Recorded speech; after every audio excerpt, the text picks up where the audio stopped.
딱 반발 더 깊게 들어가는 뉴스 프레스룸입니다. 국정원 뇌물을 받은 혐의로 구속 수감됐던 최경환 전 경제부총리 오늘 오전 가석방됐습니다. 머리가 하얗게 새서 홀쭉해진 최 전 부총리의 모습을 보면서 아마 현재의 권력도 또 미래의 권력도 생각하는 바가 많을 것 같습니다. 프레스룸 지금 시작합니다.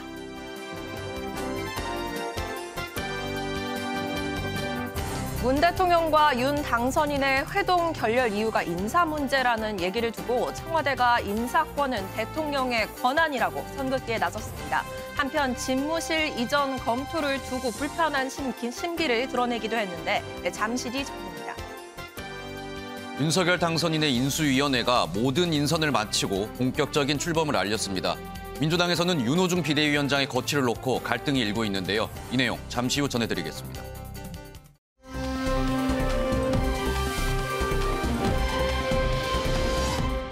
날씨부터 알아보고 오겠습니다.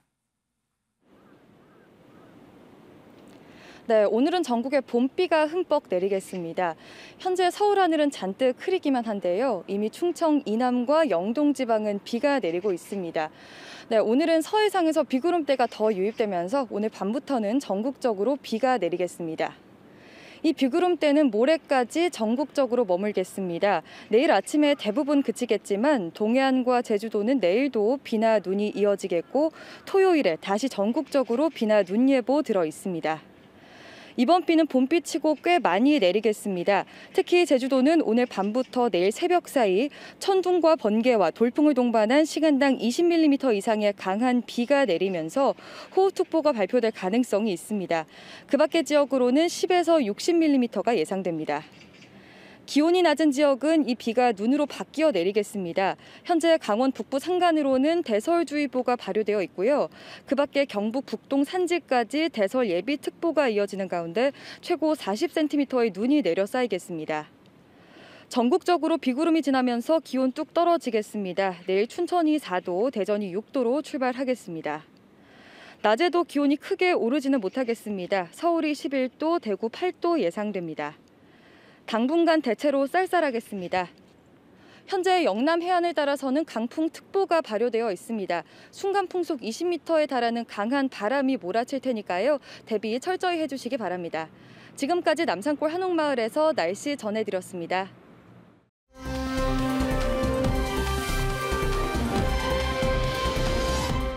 오늘의 첫 시간, 이 정관예우, 정치권 관계자에게 예우 없이 물어보는 정관예우 시간입니다. 오늘의 정치권 관계자, 이 강기정 전 청와대 정무수석님, 그리고 이 임태희 전 청와대 대통령실 실장님 모셨습니다. 안녕하세요. 네, 안녕하십니까. 안녕하세요. 네, 반갑습니다. 네. 되게 오랜만에 뵙는 것 같아요. 좀 대선이 끝나고 난 다음에 뵙게 되니까. 근데 보니까 저희가 오늘 사실 이 호칭을 제가 청와대 정무수석, 청와대 대통령실 실장 이렇게 말씀을 드렸습니다. 이 두 분 다 지금 청와대 경험이 있으시기 때문에 오늘 상당히 좀 대담이 좀 알차고 재밌지 않을까 하는 생각을 좀 해보는데 저희가 근황을 먼저 여쭤보지 않을 수가 없습니다. 이 먼저 임태희 실장님. 네. 고문이 되셨습니다. 네. 네. 이 보니까 당선인 이 특별 고문으로 지금 위촉이 되셨는데 네네. 이 고문 위촉이 됐다고 연락을 누구한테 받으셨어요? 꼭 얘기해야 되나요? 아, 해주셨으면 좋겠어요. 예. 누군지. 그 당선자를 아주 가까운 거리에서. 거리에서 보좌하는 그 보좌진에서 받았습니다. 예. 보좌진을 현직 통해. 의원이십니다. 아, 그렇군요. 아니 근데 저는 경기도 교육감에 또 출마하실 수 있다 이런 얘기도 같이 들었습니다. 예, 이제 제가 대학교 총장을 했었지 않습니까? 그렇죠. 예, 그래서 이제 교육에 대해서 관심을 많이 갖고 있던 터에 네. 작년 7월부터인가에 그 경기도에 이제 초중고등학교 그 교육에 종사하시던 교육 관계자들이 네. 교육감 출마 자격이 우선 된다. 무당적 1년 이상의 네. 3년 이상 그 교육 경력이 있으니까. 예, 그래서 계속 이제 요구를 했는데 저는 뭐 현직에 있었고 네. 또 대선에 어떤 형태로든 가서 역할을 해야 되겠다 생각을 했기 때문에 예, 그렇게 뭐 답변을 하지 않다가 네. 계속 생각을 하고 있었죠. 네. 그러다가 정말 대학을 이제 마치고 또 여러 가지 공약을 만들고 이러면서 네. 이제 우리 그 미래에 대해서 이 고민하면서 정말 중요한 게 정말 대학 교육도 중요하지만 초중고등학교 유치원 교육을 담당하는 중요합니다. 교육감 역할은 정말 중요하구나 그쵸. 하는 생각을 해서 제가 어떤 뭐 자리보다는 거기에서 그 해야 될 그 일에 대해서 관심이 있어서 그 교육계의 이제 요청과 함께 그런 관심이 있어서 제가 긍정적으로 검토한다 하고 답을 준 상태입니다. 긍정적으로 검토하고 예, 있다. 뭐 예. 거의 뭐 출마 선언에 버금가는 말씀이셨어요. 반대로 네, 강기정 전 수석께서는 광주시장 얘기가 사실 꽤 오래전부터 나왔었죠. 전 사실 오늘 오전에 광주에서 기자회견을 하신다는 얘기를 듣고 오늘 출마 선언을 하시는 줄 알았어요. 아닙니다. 이제 대선 패배가 없었다면 진직 출마 선언을 하고 광주의 변화를 도모할 건데 네. 지금 대선 패배의 충격이 채 가라앉지 않고 있고 그래서 준비는 되어 있습니다만은 다음 주쯤에나 해볼까 지금 그런 생각을 가지고 있습니다. 그러시군요. 네, 아무튼 이 상당히 대선 전후 지금 뭐 많이 좀 상황이 바뀐 그런 상황입니다. 이 본격 좀 얘기에 좀 들어가 보면 일단은 당장 이게 가장 화두죠, 요즘에. 이 문재인 대통령 그리고 이 윤석열 당선인 어제 만날 예정이었는데 결렬이 됐습니다. 이 가장 큰 이유가 뭘까요? 먼저 임 실장님부터. 저는 그 의제가 사전에 공개되면서 네. 이제 의제가 사전에 공개되면 그걸 어떤 방향으로 처리해야 될 건지에 대한 입장이 아마 서로 섰어야 될 거예요. 네. 근데 그 부분이 실무적으로 조율이 안 된 상태로 그럼 날짜가 여기서 다가오지 공개된 않았나. 의제라는 건 이명박 전 대통령의 사면을 말씀하시는 걸까요? 뭐 사면도 있고 뭐 일부 언론 보도로 저도 네. 이렇게 보면 또 어쨌든 일부에서는 그 인사 문제에 대해서도 또 요구가 있었고. 근데 통상 그 인수위원회가 이제 구성이 되면 네. 가령 그 실장이 실장께 부탁을 하든지 해서 공개하지 않고 네. 앞으로 좀 이제 인사나 이런 문제도 어차피 한 그 일정 기간 후에는 한 2달 후에는 이제 새 정부가 출범하니까 네. 협의를 해서 좀 처리하십시다. 예, 그리고 가급적이면 이제 새로 임명을 해놓으면 그 다음에 이제 정부들이 또 부담이 가니까 네. 그런 것들은 가급적 좀 그 최소화해 주십시오 하는 요청을 보통 아주 그 예를 갖춰서 하지요. 네. 실무진 근데 선에서. 저 때는 제가 네. 이 인수위 비서실장을 할 때 네. 당시에 이제 지금 문재인 대통령께서 노무현 대통령님 비서실장을 지내셨죠. 네네. 그래서 제가 직접 연락을 드려서 그렇게 어. 부탁을 드린 적이 있습니다. 이건 사실은 제가 오늘 처음 공개하는 거예요. 예.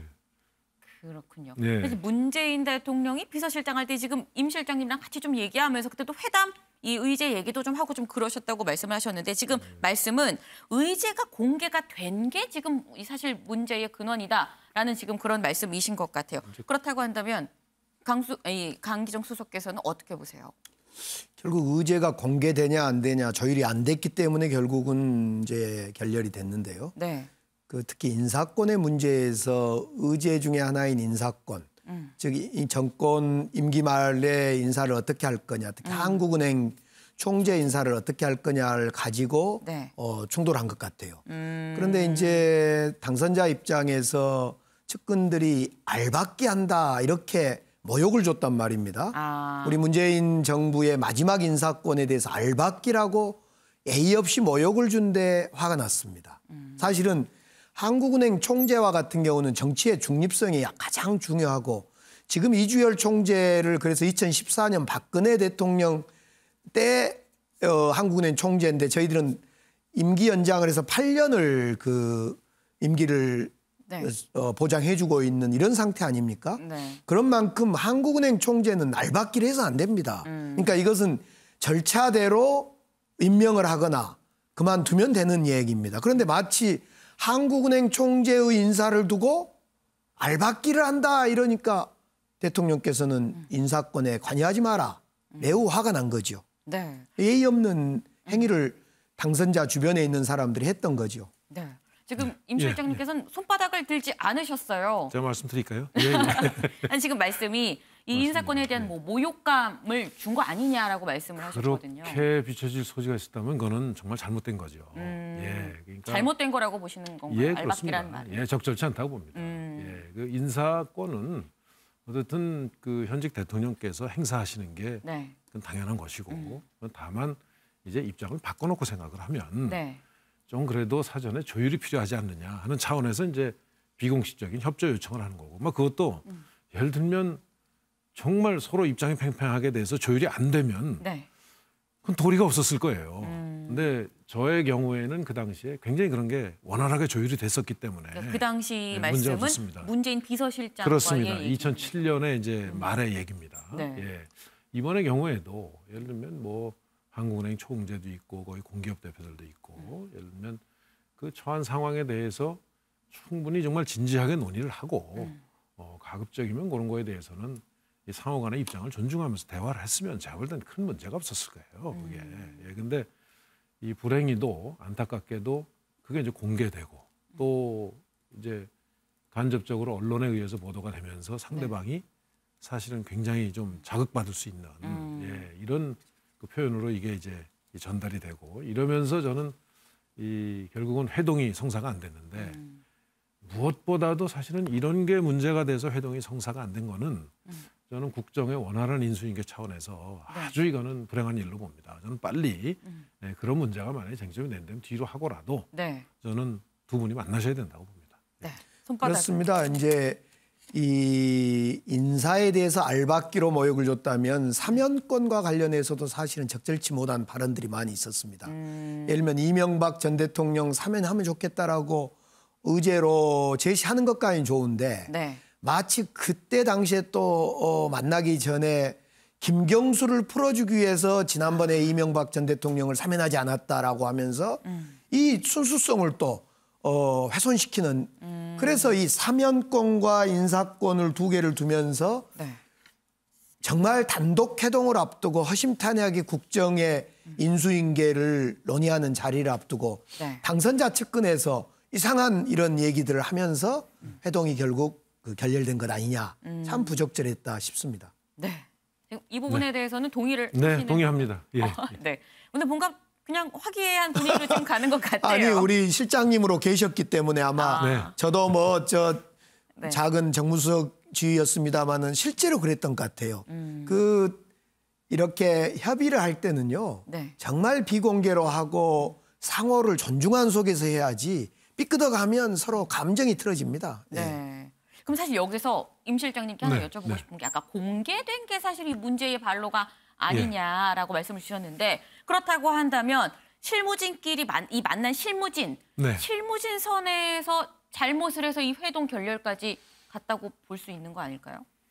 글쎄요. 단정적으로 그렇게 얘기할 수 있을지 모르겠는데 어떻든 공개가 되고 또 공개되는 과정에 나온 얘기들이 이제 서로 좀 불편하게 생각하는 부분들이 또 있었고 또 여기서는 새로 이제 이 정부를 출범시켜야 되는 입장에서 아니, 그 정도도 이해 못하느냐 하는 또 사실은 불만이 있을 수 있고 그래서 원래 이 문제는 두 분이 회동이 성사되는 거를 전제로 하고 거기서 실무진 간에 협의가 안 되는 부분이 있으면 그건 안 된 부분은 추후에 또 협의하는 한이 있더라도 저는 회동이 성사되는 게 바람직했었다. 이제 그런 점에서 요거는 조금 그 실무적인 문제들이 이 회동에 이르기 못하게 하니 원인이 됐다고 하는 점은 매우 이건 적절치 않았다. 예, 이거는 하여튼 지금이라도 저는 정말 빨리 회동하셔야 된다고 봅니다. 지금 빨리 좀 회동을 하면 좋겠다라고 말씀을 주셨습니다. 다른 얘기로 좀 넘어가 보면 지금 대통령 집무실을 이전한다고 합니다. 뭐 아직 어디다라고 나오진 않았습니다만 가장 유력하게 거론이 되는 게 지금 국방부가 거론이 되고 있습니다. 지금 이 대통령 집무실 국방부로 이전하는 거에 대해서 어떻게 생각하세요? 그러니까 저는 이제 이 목적과 수단이 지금 도치된 것 같아요. 왜 직무실을 이전하려고 하느냐. 이 목적이 뭐냐. 국민과의 소통 또 어떤 그런 거의 목적이었는데 갑자기 국방부로 가겠다. 국방부는 대한민국의 이 국방의 컨트롤 타워인데 거기는 여러 가지 안보 시설이 있고 그런데 갑자기 지금 그 컨트롤 타워를 쫓아내고 청와대 대통령 직무실이 들어가겠다. 이건 그래서 왜 지금 직무실을 ом기려고 하는지가 설명이 안 되고 있어요. 이제 저는 청와대 일할 때 세종시 제2청사를 만들자 말자 이런 논의를 했었는데 제2청사도 돈이 들어가니까 지금 있는 거 쓰자 이런 얘기를 했었고 또 제가 청와대 들어가기 전에 초기에 문재인 대통령이 광화문 시대를 열겠다 그랬는데 광화문에 직무실을 두면 여러 경호나 여러 점에서 불편하다 시민들이. 그래서 결국은 현 직무실을 청와대 직무실을 쓰게 됐는데 네. 국방부로 간다. 아무튼 선뜻 지금 왜 가는지가 설명이 안 되고 있어요. 네. 국방부 집무실은 어떻게 보세요? 그럼 임 실장님은? 만약에 광화문이냐 국방부냐 네. 둘 중에 하나를 선택한다면 저는 국방부가 여러 가지 면에서 더 적절치 않을까 생각을 합니다. 그 이유는 이제 국방부는 여러 가지 뭐 보안이나 네. 또 경호 또 그 경내가 워낙 넓기 때문에 네. 여러 가지 이제 국빈 행사를 치를 수 있는 기반 시설이 얼마든지 그 활용 가능한 시설이 좀 있는 상태죠. 네. 예, 그렇기 때문에 이제 가능하고 다만 이제 국방부가 다른 쪽으로 옮겨갈 때에 그 국방부는 한치의 사실은 이전에 따른 오차가 있어서는 또 만약에 업무 차질이 있어서는 네. 절대 안 되는 분야 아니겠습니까? 그렇죠.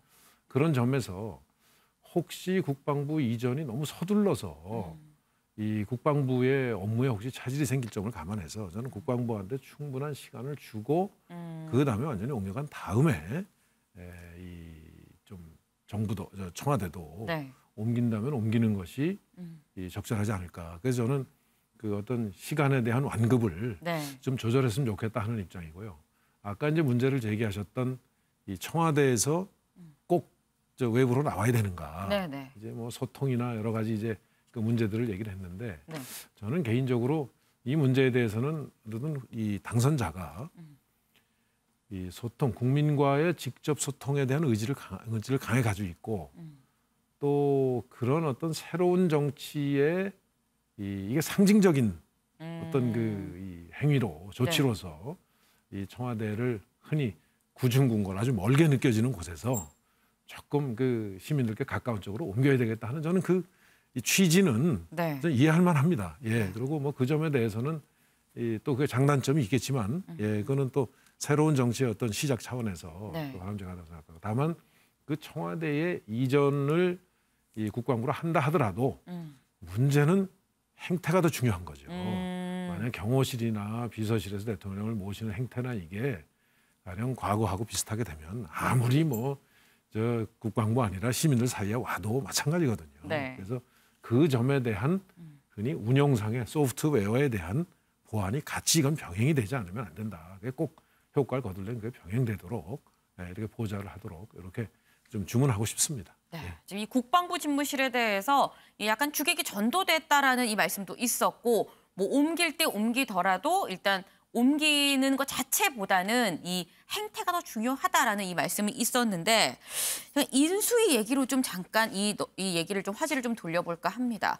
이 인수위 지금 친이계가 돌아왔다라는 얘기가 나오고 있죠. 사실 임 실장님도 저희가 이 정치권 인사로는 친이계로 저희가 분류를 하는 상황인데 또 한편으로는 김종인계라고 또 이렇게 분류가 되기도 해요. 이번에 이 선대위 관련하면서.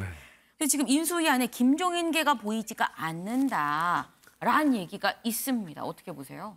저는 이 우리나라의 그 무슨 계보 분류에 대해서 좀 불만이 많아요. 저는 사실은 김대중 대통령께서 대통령 취임하셨을 때 청와대에서 근 2년을 근무했어요. 그리고 예를 들면 김대중 대통령 그 재단에 제가 그 참여해서 재단 이사도 하고 그리고 뭐 이명박 대통령 모시기도 하고 그거는 뭐 당연히 이제 그 직분이 주어지면 하는 건데 뭐 김종인 그 위원장과도 뭐 제가 그렇게 오래되지는 않았습니다. 오래되지는 않았는데 어쨌든 이번 그 선거 과정에서 서로 생각이 공유되는 점이 많았고 그래서 그게 우리 그 윤석열 당시의 후보를 정말 그 정권 교체의 주역으로 이렇게 만드는 데 필요하겠다 해서 같이 힘을 합했던 거죠.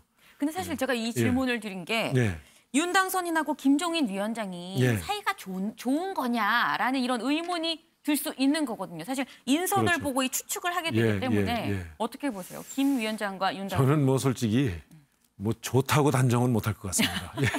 왜냐하면 굉장히 사실은 그 경선 과정에서 굉장히 애를 많이 써주고 또 이 선대위 초기에 그 정말 새벽같이 나와서 고생을 했는데 이제 중도에 어쨌든 하차를 하게 돼서 저는 상당히 그 섭섭함도 있지 않았을까 하는 생각이 들어요. 그래서 제가 그 뒤도 되셨잖아요. 그 뒤는 자주 뵙는데 그렇지만 그 여러 가지 그 정말 큰 정신이시기 때문에 그 어떤 방향에 대해서는 늘 이게 올바른 방향을 말씀하세요. 그래서 제가 이제 아마 지금 질문하시려고 하는 게 혹시 김종인 위원장과 상의 드렸든지 뭐 의견을 들어봤냐는데 그렇죠. 예, 저는 뭐 이런 문제들에 대해서까지 김종인 위원장께 상의 드리는 이런 거는 아닙니다. 네. 아니고 예, 제가 이제 이렇게 그 전화 통화를 하거나 하면 네. 뭐 먼저 말씀하세요. 이렇게 됐더라. 그럼 됐더라, 그러세요? 예, 그렇게 해서 그 수락을 됐더라 했습니다. 말고 또 무슨 말씀하시던가요? 예, 아유 저 역할 열심히. 잘해요. 역할 잘해요. 이렇게 말씀하시죠.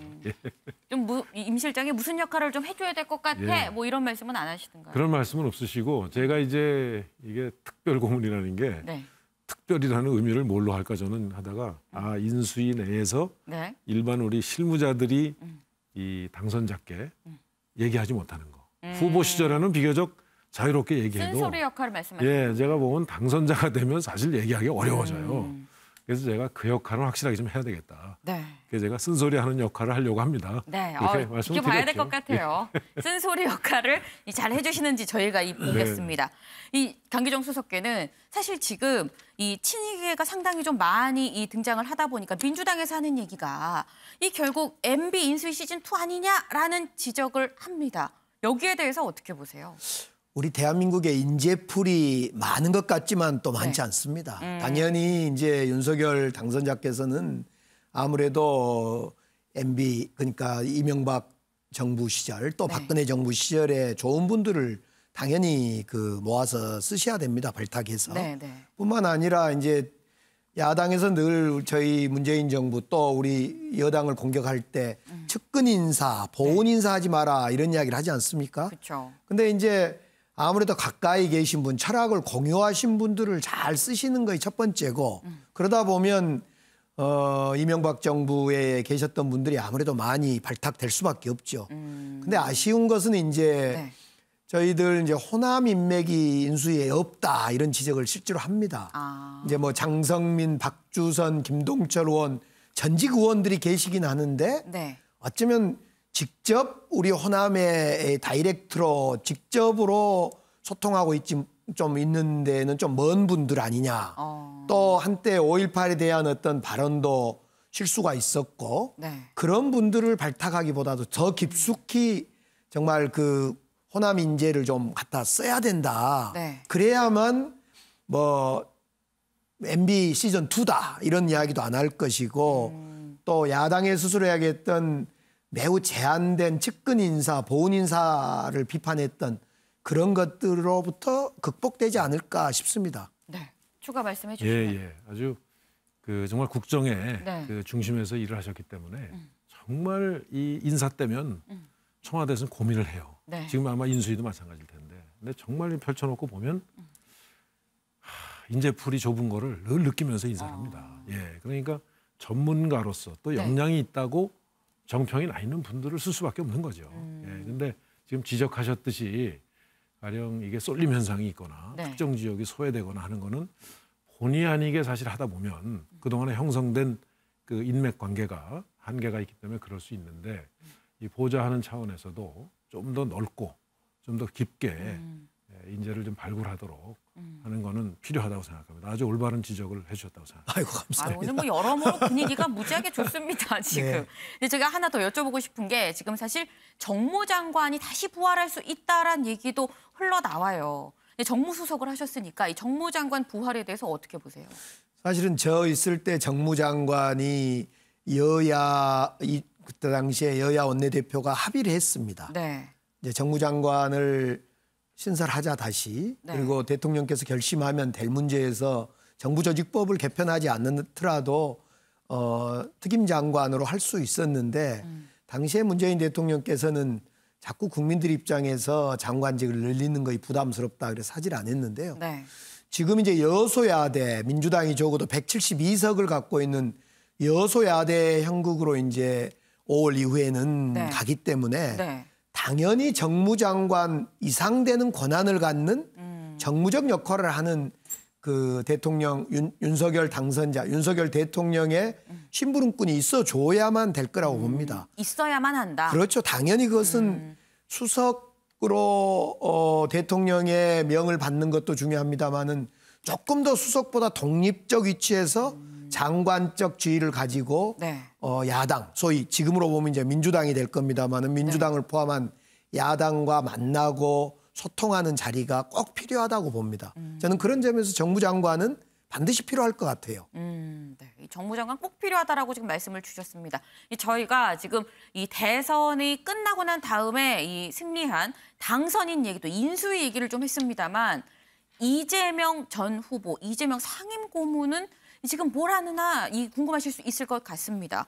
먼저 강기정 수석께 좀 여쭤보면 이재명 고문이 어제 보니까 이게 좀 행보를 다시 시작한 것 같아요. 이 조기 등판하는 거 아니냐라는 시각도 있습니다. 어떻게 보세요? 어제 이제 우리 당원 중에 낙선 인사를 하신 분들이 네. 하신 분 한 분이 불의의 사고를 당해서 돌아가셔서 거기에 정말 애통한 마음으로 참여한 조문의 행보고요. 그래서 네. 이제 본격적으로 얼굴을 비쳤다 이러진 않고 저는 이재명 후보께 그런 말씀을 드렸어요. 우리 광주 전남이 좀 멘붕이다. 빨리 광주 전남에 와서 감사와 미안한 마음을 좀 전했으면 좋겠다. 네. 그리고 문재인의 길로 좀 가봐라 이런 말씀을 드렸습니다. 문재인의 길이요. 예, 문재인 대통령께서 2012년 박근혜 대통령께 패하고 나서 네. 히말라야로 산도 가고 또 스스로도 좀 더 되돌아보면서 당권 내지는 국회에도 갔던 이런 과정이 있습니다. 그래서 네. 정말 이재명 후보야말로 우리의 그 큰 자산 중에 한 분이기 때문에 차분히 좀 더 차분히 정말 그 국민들한테 얼굴을 알리면 좋겠다 이런 말씀은 드렸습니다. 네, 지금 이 문재인의 길을 말씀을 하셨다는 건 지금 당장 조기 등판보다는 한숨 좀 고르고 가는 게 낫지 않겠느냐라는 말씀이신 것 같아요. 어떻게 보세요? 사실 약간 한 발 떨어진 제3자 입장으로 네. 보실 수 있을 것 같은데. 그래서 제가 이렇게 언급하는 것이 썩 그렇게 적절치는 않은 것 같은데 네. 어쨌든 대선 후보로 정말 완주를 한 분이고 또 당에서도 아마 많은 기대들이 있고 또 국민들도 지지를 50% 가까이 받은 거 아니겠습니까? 그렇죠. 예, 그렇기 때문에 그 부분에 대해서 저는 어떤 형태로든 이 공적 책임감을 가지고 저는 활동을 계속 하는 게 정치인의 올바른 선택 아닐까 하는 생각이 듭니다. 예. 계속 이 정치 활동을 좀 했으면 좋겠다는 말씀 주셨는데 딱 하나만 이 강기정 수석께 하나만 더 여쭤볼게요. 지금 이 민주당이 비대위가 출범을 했습니다만 이 윤호중 비대위원장이 과연 맞는 것이냐 이 얘기가 지금 계속 안에서 나오고 있습니다. 이 윤호중 비대위원장에 대한 사퇴 요구 어떻게 보세요? 이미 의총까지 결론 난 결과 아닙니까? 그러니까 지금 누구를 비대위원장으로 할 거고 어떻게 구성할 건가 논의 중이라면 입장 표명을 하는 것이 맞는데 네. 이미 윤호중 비대위원장을 중심으로 어떤 성별, 지역별, 청년, 세대별 안배를 두어서 비대위를 구성해서 쇄신의 목소리를 높여가고 있는데 자꾸 윤호중 비대위원장은 안 되고 다른 분으로 세워라 이렇게 하는 것은 이미 지금 좀 이상해요. 늦었어요. 좀 그 논의 과정 때 세게 저런 얘기를 하시든지. 차라리 논의 과정 때. 그렇습니다. 네, 예. 네. 지금은 적절치 않습니다. 네. 이 지금에 나오고 있는 이 윤호중 비대위원장 이 퇴진 요구는 적절치 않다, 좀 늦었다, 할 거면 미리 했었어야 된다라는 말씀을 주셨습니다. 네, 오늘 바쁘신 두 분 모시고 저희가 좀 얘기를 나눠봤는데요. 다음 주에도 또 이 두 분 같이 좀 만나볼 수 있도록 하겠습니다.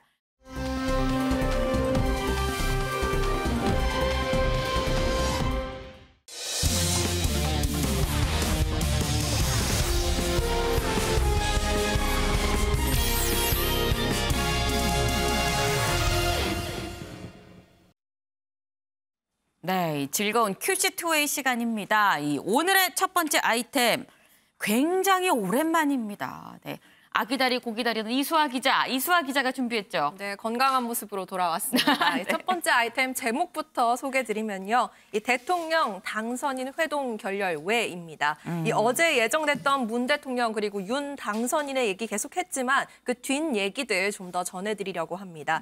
일단 양측 얘기를 종합해보면 윤 당선인 측에서 몇 가지 의제를 미리 정해서 거기에 대한 문 대통령의 입장을 좀 정리해달라. 라고 청와대 측에 요청을 했는데 여기에 대해서 청와대가 회동 예정 당일이던 어제 아침까지 답변을 하지 않았다고 합니다. 청와대로서는 이번 만남이 덕담을 나누는 자리인데 네. 자꾸 마치 끝나고 합의문을 쓰듯이 하자고 하니 답을 줄 수가 없었다라는 건데요. 이 청와대 관계자는 대통령과 당선인이 만나기도 전에 의제를 공개하는 경우가 어디 있느냐라면서 이 당선인 측 인사들이 공개적으로 청와대에 이래라 저래라 하는 것은 적절치 않다. 이게 만남을 무산시킨 배경이라고 전하기도 했습니다. 이 아무래도 하는 총재 후임 그리고 감사원, 선관위 등의 인사 문제가 가장 컸던 것으로 예측이 되고 있고요. 네. 이걸 두고 좀 이철희 수석, 장제원 실장이 갈등을 빚은 게 원인이 아닌가라는 얘기가 계속 나오고 있는 상황입니다. 네, 지금 인사권 문제가 가장 큰 갈등 요인 아니겠느냐라고 지금 얘기를 했는데 이 인사권 문제, 이 윤석열 당선인 쪽에서는 알박기 인사다라고 얘기를 했었죠. 근데 이 알박기에 어떻게 보면 당사자격인 문재인 정부에서 이 청와대에 있었던 인사들 내가 왜 이 알박기냐, 나는 낙하산이 아니다라고 이렇게 얘기를 하고 있어요. 네, 대표적으로 정혜승 전 청와대 디지털 소통센터장이 좀 나섰는데요. 네. 환경부 산하의 공공기관이죠. 이 환경보전협회 비상임 이사로 선임이 되면서 이 낙하산 인사의 당사자로 지목되고 있는 분입니다. 이 정 전 센터장은 직접 SNS에 이 자리가 낙하산으로 갈 자리가 아니고 선의로 도와드리려 한 것뿐이다라고 밝혔습니다. 역시 같은 협회의 상근 부회장으로 일하고 있는 김예애 전 청와대 기후환경비서관 역시 네. 정 전 센터장을 좀 두둔하면서 연간 2~3번 회의에 참석하고 30만 원 정도의 회의비를 받는 자리가 낙하산으로 노릴 자리는 아니다라고 말했습니다. 두 사람 모두 문정부 초기에 이 대통령 비서실에 있었다는 공통점을 가지고 있습니다. 네, 지금 보면은 뭐 이수아 기자가 지금 얘기한 이러한 연유들로 인해서 결국 어제 회도 이 예정 시각 불과 4시간 전에 이 결렬이 됐습니다. 뭐 양측은 수년이라고 했습니다만 어쨌거나 무산이 되고 말았는데 이 파장이 클 수밖에 없습니다. 그러다 보니까 이수아 기자, 네. 이 양쪽에서 다시 좀 수습을 하려는 것 같기도 해요. 네, 일단 뭐 결렬이나 무산이라는 표현은 좀 아니다. 우리가 네. 추후 일정을 계속 조절하고 있다라고 얘기를 하고 있는 상황인데요. 불편한 분위기 분명히 있습니다. 일단 이 당선인 인수위 측은요. 마찰은 아니라고 말하면서도 네. 우호적인 분위기도 아니라고 말을 했고요. 이 청와대 입장은 박수현 국민소통 수석이 얘기를 했는데 어제 오늘 뉘앙스가 좀 다릅니다. 듣고 오시죠. 대개 역대에 보더라도 정부 2학기에 그렇게 회동을 통해서 인사권과 또 현실적 필요를 잘 조율하시고 또 협조하셨던 것으로 알고 있습니다. 예. 일부 언론에서 문재인 정부가 마지막까지 알박기 인사를 한다는 기사가 요즘 많이 나오지 않습니까? 네. 그런데 적절한 지적이라고 생각을 해요. 이게 관행이었고요. 임원들의 임기가 보장이 안 돼가지고 초기에는 낙하산, 말기에는 알박기. 아주 그냥 뭐 너무 우리가 귀가 따갑게 들었잖아요. 필요한 것은 만나서 협조하고 조율할 거 있으면 하게 될 것이고. 정부 2학기에 차기 정부를 이끌 당선자님의 의견을 허심탄회하게 대통령께서 들으실 수 있는 자리. 그러니까 배석자도 없이 하자고 말씀하신 거 아닙니까? 인사권은 분명하게 대통령이 가지고 계신 것이지만 그것에 대해서는 왈가왈부해서는 안 된다. 뭐 서로의 참모들, 뭐 이런 분들이 서로 왈가왈부하는 것은 자리를 편하게 만드는 길이 아니라고 생각을 하기 때문에 청와대도 말을 극도로 아끼고 있는 것입니다. 하여튼 허심탄회하게 조건 없이 편안하게 만나서 대화를 나누실 수 있는 자리를 만들어 드리는 것이 지금은 중요하다고 생각합니다. 네, 어제는 알박기 지적이 좀 적절한 지적이다라면서 유연한 태도를 좀 보였다면 오늘은 인사권이 대통령의 고유 권한인데 네. 양측 참모들이 만나서 왈가왈부하면 안 된다고 밝히면서 좀 더 보수적인 강경한 입장을 내비치기도 했습니다. 은영미 위원님, 네. 지금 이 박수현 소통수석의 얘기를 보면 어제는 뭐 인사권 조율할 거다, 적절한 지적이다라고 했는데 오늘 한 얘기는 좀 결이 다릅니다. 결이 다른 이유가 뭘까요? 어제는 일단 회동이 결렬되면서 양측에서 회동 결렬 이유, 결렬이라는 표현도 쓰지 않았죠. 네. 다시 일정을 잡기로 했다 하면서 이유에 대해서는 설명을 하지 않았거든요. 물론 네. 언론에서는 이런저런 해석을 뭐 이제 내놓기 시작을 했습니다만 네. 그런 상황에서는 뭐라고 이제 얘기하는 것보다 구체적으로 뭐 이렇게 반박을 하는 것보다는 아무래도 실망했을 국민들 입장을 생각해서 낮은 자세로 이제 여러 지적되는 문제들 또는 협상 의제로 올라온 문제들에 대해서 좀 낮은 자세로 설명을 한 게 게 아닌가 이런 생각이 들고요. 그렇다면 이제 오늘은 왜 입장이 좀 강경해졌냐 보면은 어저께 이제 기자들이 언론에서 다 취재를 할 거 아니에요. 근데 좀 더 이유 가는 뭐 사면 얘기도 나오고 이유로 그다음에 인사 알박기 얘기도 나오고 이제 구체적으로 이제 취재를 하면서 분석이 구체적으로 이루어지면서 누구한테 더 책임이 있냐 이런 식까지 이제 나온 거예요. 그렇기 때문에 오늘은 어쨌든 이제 분석이 된 상황에서 책임론도 제기될 수 있는 상황에서 지금의 문 대통령이라든가 청와대의 입장을 좀 더 분명하게 설명하는 게 맞겠다. 그렇다면 우리가 잘못한 게 없다라는 입장을 밝혀야 되니까 아마도 박수현 수석의 입장이 조금 더 강경해진 게 아닌가 이런 생각이 들어요. 그런데 이렇게 이제 신구 권력의 충돌로 이어지는 그런 모습이 국민들한테 아까도 말했지만 실망스럽고 되게 민망하거든요. 더구나 그 어제 원래 회동이 예정이 돼 있었는데 그제 수석 보좌관 회의에서 문 대통령이 어떤 말씀을 하셨냐면요.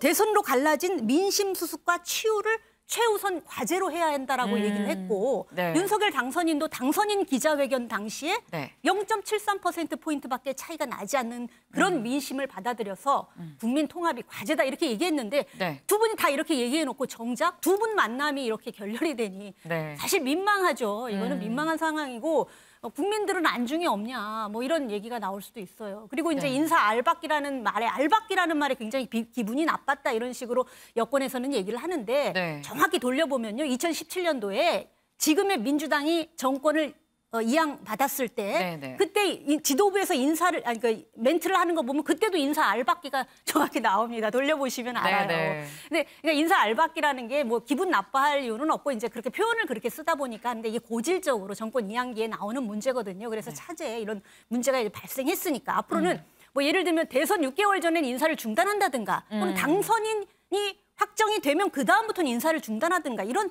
좀 구체적인 법규를 마련하는 게 오히려 이런 감정 싸움을 줄이는 그런 좋은 방법이 아닐까라는 생각도 해봅니다. 네, 지금 은영미 위원의 말씀처럼 사실 정권 이양기에는 항상 나오는 얘기가 이 알박기입니다. 이 공공기관장 알박기 인사이가 지금 계속 나오는데 어쨌거나 지금 이것 때문에 지금 약간 감정 싸움처럼 가버리고 있는 그런 형국인 것 같아요. 근데 청와대의 이 불편한 감정이 또 한 번 드러나고 있는 게 바로 이 당선인의 집무실 이전입니다. 이수아 기자, 이 청와대가 탐탁지 않은 것 같아요. 여러분들이 좀 그런 불편한 심기를 드러내고 있는데요. 저희가 방금 전까지 언급한 박수현 수석은요. 우선 국민과의 소통은 어떤 장소나 지리적인 문제가 아니다라면서 당선인의 집무실 이전 검토에 대해서 언급했습니다. 또 탁현민 의전 비서관이 오전에 SNS에 다수의 글을 올렸는데요. 이 비서동에서 문 대통령 집무실까지 청와대 이 소요 시간은 뛰어가면 30초. 걸어가면 57초로 상당한 시간이 소요된다. 반어법이겠죠. 이렇게 SNS 글을 올리면서 이 청와대가 구중궁궐이라 소통에서 고립돼 있다는 국민의힘 주장에 나섰습니다. 또 일본이 창경군을 동물원으로 만들었을 때도 시민에게 돌려준다고 했다라면서 이 당선인이 청와대 개방하겠다라고 한 구상을 에둘러 비판하기도 했습니다. 네, 지금 보면은 이 회동, 이 결렬에 대해서 그리고 뭐 대통령 집무실에 대해서 좀 감정적으로 좀 계속 뭔가 신경전처럼 맞부딪히고 있는 그런 상황인데 청와대는 뭐 대놓고 공개적으로 센 발언을 하진 않고 있습니다. 하지만 청와대를 대신한 건지 이수아 기자, 민주당에서 굉장히 세게 이 센 발언으로 공격을 하더라고요. 이 민주당은 이번에 회동 결렬을 두고요. 점령군 행세를 윤 당선인 측이 하고 있다라고 언급하기도 했습니다. 듣고 오시죠. 대통령의 의사가 확인되기 전에는 나와서 그런 요청이 있었다고 이야기하는 이것도 좀 조심해야 될 일인데 들어가기도 전에 결국 여론몰이로 사면을 압박하는 뭐 이런 모양새였고 또 이제 인사와 관련해서도 이를테면 모든 인사를 중지해라. 당선인과 협의해서 인사를 하자. 대단히 무리한 이 요구가 있었고 마치 이 점령군 행세하는 이런 모습 때문에 결국은 이 불발이 된 것 아닌가. 네, 듣고 오셨지만 단어가 꽤 셉니다. 점령군, 협박, 무례한 요구 등의 언급을 하는 모습이었습니다. 네. 지금 보면 민주당에서 뭐 인사권 이런 문제를 두고 점령군이다라고 얘기를 하는데 이 점령군이라는 얘기가 나온 이유 사실 김호수 검찰총장의 어떤 퇴진 압박도 아마 여기에 포함이 돼 있을 것 같습니다. 글쎄요. 이 김호수 총장의 퇴진 압박 이 얘기를 좀 들어보면 측근들이 사실 퇴진해야 되는 거 아니냐라는 식으로 계속 얘기를 흘리거든요. 그런데 네. 윤석열 당선인은 여기에 대해서 딱히 뭐라고 얘기했다는 얘기가 아직은 안 들려오는 것 같아요. 네, 이 압박을 넣고 있는 대표적인 측근들을 몇 명 설명해 드리면 네. 권성동 의원은 김 총장이 좀 제대로 수사 지휘를 못해서 이 대장동 사건 등이 해결이 못 되고 있다라면서 스스로 거취를 결정하라고 말했습니다. 권영세 부위원장도요. 역시 정치적으로 임명된 직원들은 좀 거취를 생각해보라라고 얘기하기도 했는데요. 정작 앵커가 말한 것처럼 윤 당선인은 말을 아끼고 있는 상황입니다. 이 과거에는 김호수 총장이 좋은 사람이다라고 언급하기도 했는데 이 발언 먼저 듣고 오실게요. 김호수 총장이랑 같이 잘 일하실 수 있습니까? 뭐 제가 그 같이 근무도 했고 뭐 좋은 사람이에요. 심성도 착하고 좋은 사람이고 뭐 저하고도 뭐 그 같이 근무도 여러 차례 했고 그런데 이제 그런 이제 인간관계나 또 우리가 통상적으로 말할 때 참 인격적으로 괜찮은 그런 것하고 어떤 위치에서 공적으로 자기가 그 책임 있게 해야 될 걸 확실하게 하느냐 하는 거는 참 어려운 경우가 많습니다. 특히 검사라는 직업이 이게 아주 어떻게 보면 참 더러운 직업입니다. 그래서 근데 이제 뭐 임기가 또 딱 있는 데다가 좀 일할 수 있는 여건이 되면은 뭐 또 잘하지 않겠나 싶기도 하고요. 네, 지금 영상으로 보셨습니다만 윤석열 당선인 이 대선 전에 했었던 얘기가 김호수 검찰총장 참 심성이 착하고 좋은 사람이다. 그리고 이 검찰총장은 임기가 딱 있다라고 지금 이렇게 얘기를 합니다. 그럼 은영미 위원님, 네. 지금 보면 윤 당선인은 딱히 이 김호수 총장에 대해서 이 대선 이후에 뭐라고 말을 안 해요. 예전에 좋다고 평가도 했었고. 근데 이 복심으로 꼽히는 측근들이 지금 공개적으로 이 퇴진해야 되는 거 아니냐라는 얘기를 지금 하고 있는데 이거 역할 분담인 걸까요? 일단 권 의원이 권성동 의원이 이제 사퇴 압박을 하면서 뭐라고 얘기했냐면은 윤 당선인하고 이와 관련해서 의견을 나눈 적도 없고 자기 생각이다. 네. 윤 당선인 본인은 아마 사퇴를 종용하지는 않을 거다 이렇게 선을 긋기는 했어요. 네. 그런데 제가 이제 윤 당선인 입장에서 이제 보면은 본인도 이제 물론 퇴진 압박을 문재인 정부에서 받았었잖아요. 네, 네. 그래서 본인이 강조했던 검찰 독립 그런 차원에서도 김호수 검찰총장의 임기를 지켜주는 게 맞죠. 그리고 그런데 저 12월 달에 한 인터뷰 발언을 보면 좀 묘해요. 참 좋고 착한 사람이다라고 얘기는 했지만 네. 검찰이라는 게 좀 어렵다. 공적으로 책임 있게 확실하게 하느냐 하는 게 어렵다. 착하고 뭐 괜찮은 사람과는 별개로. 그러니까 네네. 약간 그때 이제 김호수 검찰총장이 어떤 이제 비판을 받고 있느냐면은 정권 그 의혹과 관련된 수사에서 방패막이 역할을 한다라는 비판을 좀 받고 있거든요. 그러니까 그런 부분을 애둘러 이제 지적을 한 게 아닌가 싶어요. 그러니까 네. 검찰 독립의 중요성을 자신이 경험했기 때문에 잘 알고 있기 때문에 지켜줘야 하지만 그럼에도 불구하고 내심으로는 김호수 검찰총장이 계속 잘할 수 있을까라는 생각을 할 수도 있다라는 거죠. 그런 측면에서 권성동 의원이 이게 윤석열 당선인의 생각은 아니고 그냥 내 생각입니다라고 말하지만 이심전심으로 네. 자기가 악역을 자처했다. 한마디로 역할 분담을 한 거죠. 국합, 네. 배드캅 나눠서 자기가 배드캅 역할을 해서 이런 말을 사태를 압박했을 수는 있어요. 그런데 문제는 이 권성동 의원의 발언이 나온 다음에 윤석열 당선인이 아무런 얘기를 안 하고 있거든요. 네네. 그러니까 오히려 더 이제 한간에서는 이게 윤 당선인의 생각인가 보다 대신 얘기해 주나 보다라고 의구심이 더 커질 수 있어요. 그래서 네. 이거는 윤 당선인이 누누이 강조했지만 검찰 독립을 굉장히 중요시하게 생각을 하거든요. 네네. 거기다가 법치, 공정, 상식 이런 것들을 상징 자산으로 여긴다는 점을 감안하면 여기서 선을 그어줘야 돼요. 이렇게 사태를 공개적으로 압박하지 말라. 이렇게 선을 그어주고 다만 김호수, 그러니까 그거는 이제 본인이 결정할 문제예요. 김호수 검찰총장 입장에서 일단은 사퇴 없다, 자진 사퇴 없다라고 선을 그었지만 일축을 했지만 본인이 이제 스스로 잘 생각해야 될 것 같아요. 왜냐하면 아까도 말했지만 제대로 정권 관련 비리 수사를 했느냐라는 거에선 비판론에 직면해 있기 때문에 임기를 지키면서 과연 어떤 입장을 자기가 유지하면서 검찰총장직을 유지할 것인지 그런 부분에 대해서 한번 생각해 볼 필요가 있다. 그리고 그 앞으로의 거치에 관련해서도 본인이 결단을 해야 된다라고 저는 생각을 합니다. 네, 지금 은영미 의원께서는 두 사람의 결단을 말씀을 하셨습니다. 윤 당선인도 입장을 확실하게 밝히고 김호수 총장도 결단을 할 필요가 있다라고 지금 말씀을 주셨습니다.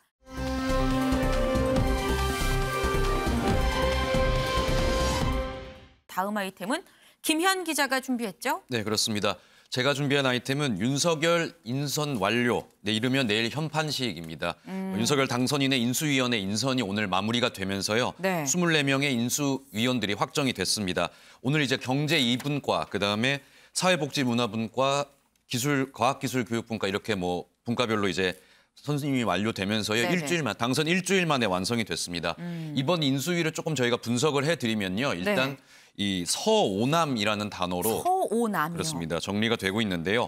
바로 이 서울대를 졸업한 50대 남성 이것의 이제 줄임말입니다. 네. 실제 이제 인수위 연령을 보면요. 평균 연령이 57.6세였고요.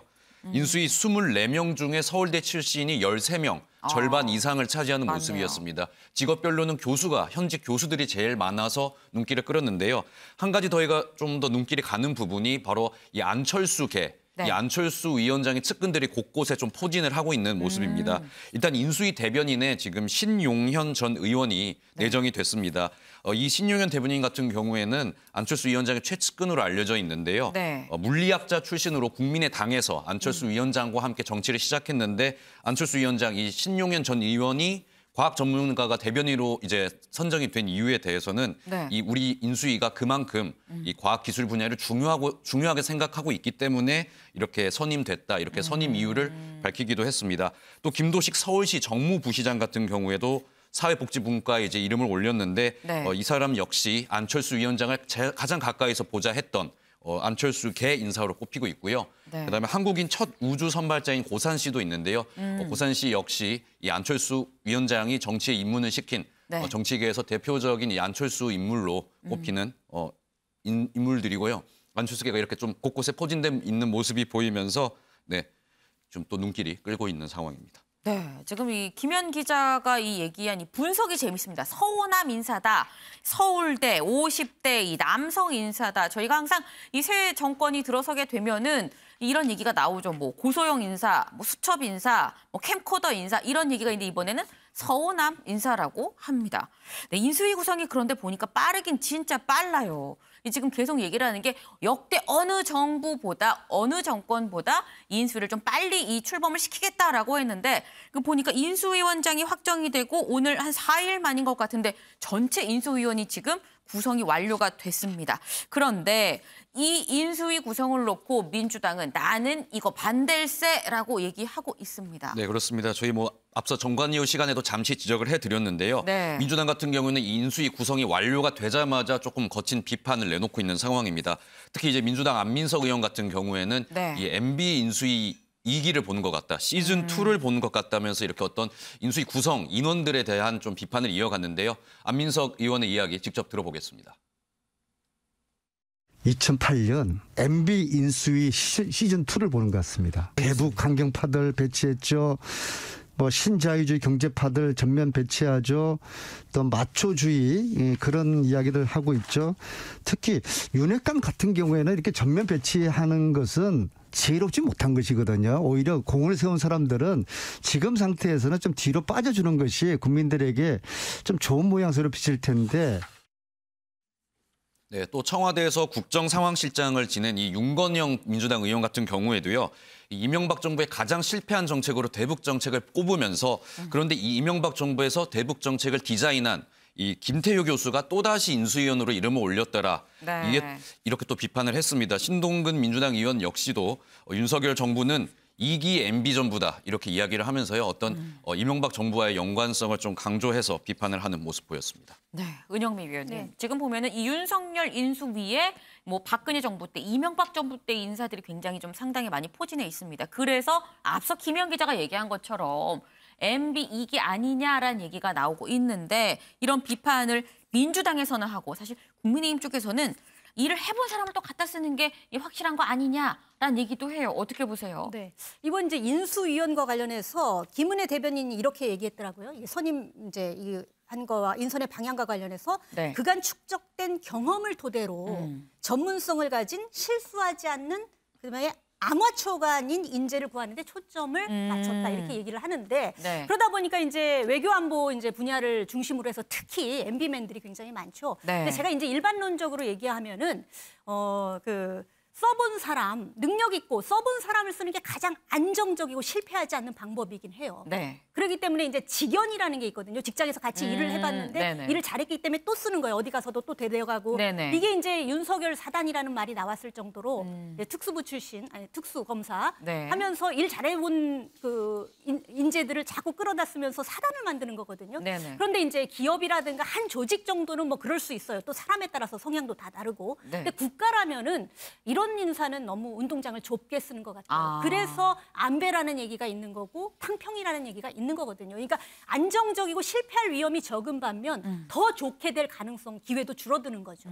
그리고 그 새로운 기회를 가질 수 있는 거를 차단하기 때문에 이런 부분은 좀 다양성을 확보하고 탕평을 하는 그런 앞으로 이제 인수위까지는 그런데 앞으로 이제 내각을 구성한다든가 청와대 참모진을 구성한다든가 할 때는 네. 이런 부분들을 좀 염두에 뒀으면 좋겠습니다. 네, 지금 은영미 의원님 운동장을 너무 좁게 쓰는 거 아니냐, 좀 다양성을 확보할 필요가 있다라는 조언을 주셨습니다. 근데 인수위는 오늘 인선이 완료가 됐습니다만 사실 이 윤석열 당선이 되고 가장 먼저 한 인사가 있죠. 바로 당선인의 이 대변인입니다. 지금 김은혜 당선인 대변인이 매일 아침 지금 이 브리핑을 하고 있습니다. 근데 이게 매일 아침 하는 브리핑이다 보니까 이수아 기자, 해프닝이 있어요. 네, 이 기자의 질문을 잘못 들어서 생긴 일인데요. 영상으로 확인하시죠.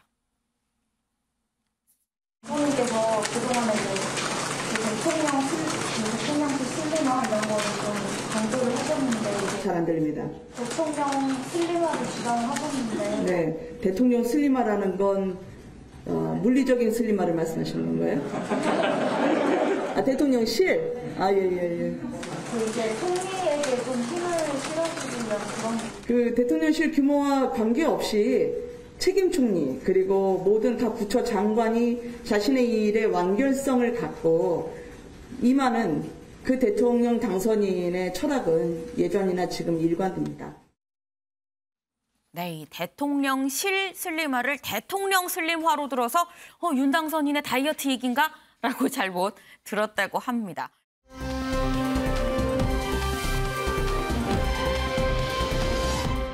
다음 아이템은 누가 준비했을까요? 네, 민주당 소식도 좀 짚어보겠습니다. 네. 마지막 아이템, 이재명 숨진 당원 빈소서 눈물입니다.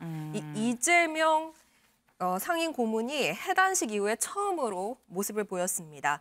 어제 대선 낙선 인사를 하던 중 차량에 치여서 숨진 이 당원의 빈소를 조문하는 모습이 포착된 건데요. 네. 살짝 흐트러진 머리에 검은 정장 차림이었습니다. 말없이 빈소를 찾아서 20여 분 정도 조문을 했는데 소감을 묻는 한 기자의 질문에 가슴 아픈 일이라면서 눈물을 살짝 보이는 모습도 있었습니다. 네, 지금 보니까 항상 이 정돈된 좀 헤어스타일에 좀 어느 정도 좀 분장도 했었던 이런 유세 때의 모습을 보다가 지금 보니까 좀 야인의 느낌이 나기도 하는 것 같습니다. 지금 대선이 끝나고 윤호중 비대위가 출범을 했습니다만 계속해서 나오는 게 이재명 비대위원장 얘기가 나옵니다. 이수아 기자. 네. 뭐 앞으로 어떻게 하겠다 정치행보 얘기한 거 있을까요? 네, 말씀드린 대로 해단식 이후에 처음으로 모습을 네. 보인 겁니다. 계속해서 자택에 머물렀던 것으로 전해지고 있는데 그런 만큼 질문이 쏟아졌습니다. 뭐 비대위원장 자리 수락할 가능성이 있냐 아니면 네. 다가오는 지방선거 때 어떤 역할을 맡을 건가라는 뭐 향후 행보에 대한 질문이 이어졌는데 네. 모두 묵묵부답이었습니다. 당 관계자들의 접촉도 극도로 자제하는 모습이었는데요. 유가족 만남 뒤 자리에 앉을 것을 권하는 관계자들의 권유도 거절하고 발길을 돌리는 모습이었습니다. 그렇군요. 지금 말을 아끼고 있습니다만 그럼에도 불구하고 계속해서 이재명 고문의 등판론 얘기가 나오고 있는 이유, 지금 보면 숨진 당원을 조문한 것도 있습니다만 김현 기자, 네. 이 이건 말고도 계속 좀 움직이고 있는 것 같아요. 이재명 고문이. 그렇습니다. 이재명 상임고문 최근에 이 낙선 이후에 이제 민주당 의원들에게 일일이 전화를 걸어서요. 네. 감사 인사를 돌린 것으로 확인이 됐습니다. 이 172명의 민주당 현역 의원들은 물론 이 각 지역에서 선거를 도왔던 인사들에게 일일이 전화를 해서요. 네. 감사 인사를 전했는데 이재명 고문 뭐 고생했다. 그다음에 나 때문에 졌다. 내가 부족했다. 뭐 이런 뜻을 좀 전달을 했다고 하고요. 이틀에 걸쳐서 전화를 이렇게 돌린 것으로 확인이 됐습니다. 그러면서 이 윤호중 비대위에 이제 좀 힘을 실어달라. 그다음에 대선 때 공약했던 이 정치 개혁안은 끝까지 좀 지켜달라. 뭐 추진을 해달라. 이런 주문도 이제 함께 한 것으로 전해졌는데요. 네. 일단 이재명 측 관계자는 당분간 이재명 상임 고문이 집에서 좀 이제 휴식을 취하면서요. 동시에 이렇게 전화로 곳곳에 조금 인사를 드리는 이런 계획을 계속 좀 가지고 있다. 향후 일정을 밝히기도 했습니다. 네, 지금 이재명 고문이 조금씩 뭐 낙선 인사도 하고 이런 모습인데 사실 낙선 인사는 다음 선거운동의 시작이다라고 이 한 정치인이 한 얘기가 좀 기억이 납니다. 은영미 위원님. 결국 이런 것들 뭐 당장은 아니더라도 어쨌거나 곧 등판할 약간 전초전, 이 몸풀기 아닌가 하는 생각도 듭니다. 좀 성급한 판단인 것 같아요. 왜냐하면 일단은 방금 앵커가 말했지만 낙선 인사는 다음 선거운동의 시작이다라고 하잖아요. 일단 네. 선거가 끝났으니까 그동안 도와줬던 분들에 대해서 인사를 하는 건 너무 당연하죠. 아마 그거는 길게는 한 2, 3주도 가고 한 달도 갈 수 있어요. 네. 그렇기 때문에 이렇게 이제 뭐 당원 조문하고 뭐 당협위원장이나 국회의원들한테 고맙다고 인사하고 전화 돌리는 거는 너무 당연한 수순이에요. 네. 근데 이거를 마치 물론 일각에서는 조기 등판을 원하는 목소리도 있지만 이거를 정치 재개의 신호로 보는 건 좀 성급한 것 같고요. 네. 그래서 그렇다고 집에만 있을 수도 없고 어디 좀 나가면은 뭐 정치 또 재개하는 거 아니야 이렇게 얘기할 거 아니에요. 네, 그래서 네. 이낙연 전 대표 같은 경우는 미국으로 연수를 1년 동안 떠납니다. 네. 그러니까 지금 집에만 있어야 될 판이에요. 조금 움직였다 하면 또 정치 재개하는. 네, 네. 그래서 대부분 정치 재개하기 전에 네. 국내에 있으면 이런 말이 자꾸 나오니까 이제 1년 동안 또는 2년 동안 옛날에 DJ는 영국에서 공부를 하기도 했고요. 그런 말이 나오는 건데 어쨌거나 좀 시간을 줘야 한다. 이재명 후보한테도. 그리고 어쨌든 패배의 가장 큰 책임은 본인이잖아요. 네. 그러니까 좀 더 충전할 시간을 주고 진짜 필요할 때 다시 등장할 수 있도록 자산을 활용을 해야 된다. 이런 말씀을 드리고 싶습니다. 네, 사실 이재명 비대위원장 얘기가 자꾸 나오면 윤호중 비대위원장이 속상할 수밖에 없을 것 같습니다. 김현 기자. 이 윤호중 비대위원장 퇴진 요구 받고 있잖아요. 그렇습니다. 민주당 일부 의원들로부터 이제 비대위원장 사퇴 요구를 좀 받고 있는데요. 네. 때문에 지금 직접 의원들을 만나서 좀 이야기를 듣고 의견을 수렴하는 과정을 좀 갖고 있습니다. 오늘 네. 오전에는 재선 의원들을 만났고요. 지금 네. 이 시간에는 초선 의원들과 지금 비공개로 간담회를 가지고 있습니다. 지금도 계속 진행이 되고 있는 것으로 확인이 되고 있는데요. 네. 이 만남 이후에 이제 최종적으로 이제 거취를 결정할 것으로 보이는데 저희가 새로운 소식이 나오는 대로 전해드리도록 하겠습니다. 네, 윤호중 비대위원장의 거취 문제 아마도 내일 어쩌면 전해드릴 수도 있지 않을까 하는 생각도 해봅니다.